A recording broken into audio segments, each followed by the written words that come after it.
2008 সালে নির্বাচনের পরে হোসেন মোহাম্মদ এরশাদ বলেছিল, ভারতের বস্তায় বস্তায় টাকায় এই মঈনুদ্দিন ফখরুদ্দিনের নির্বাচনে হোসেন মোহাম্মদ এরশাদ অংশ নিয়েছিল।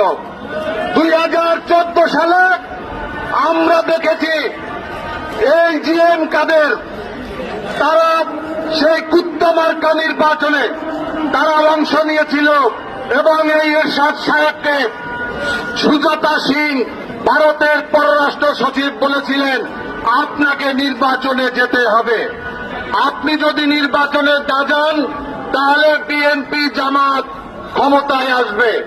আমরা দেখেছি সেদিনও তারা এই ভারতের প্রেসক্রিপশনে 2014 সালে কুত্তা মার্কায় নির্বাচনে গিয়ে খুনি হাসিনার সরকারকে তারা বৈধতা দিয়েছে।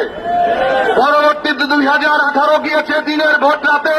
2024 সালে আমরা দেখেছি এই জিএম কাদের 3 দিন ভারতের সফর শেষে বাংলাদেশে ফিরে বলেছিলেন, আমি ভারত সরকারের আমন্ত্রণে সেখানে গিয়েছিলাম, ওখানে বেশ কয়েকজন গুরুত্বপূর্ণ ব্যক্তির সাথে খোলামেলা আলাপ হয়েছে, সেই আলাপ আলোচনা কার কার সাথে হয়েছে তা বলতে চাই না, কি কি আলাপ হয়েছে তাও আমি বলতে পারি।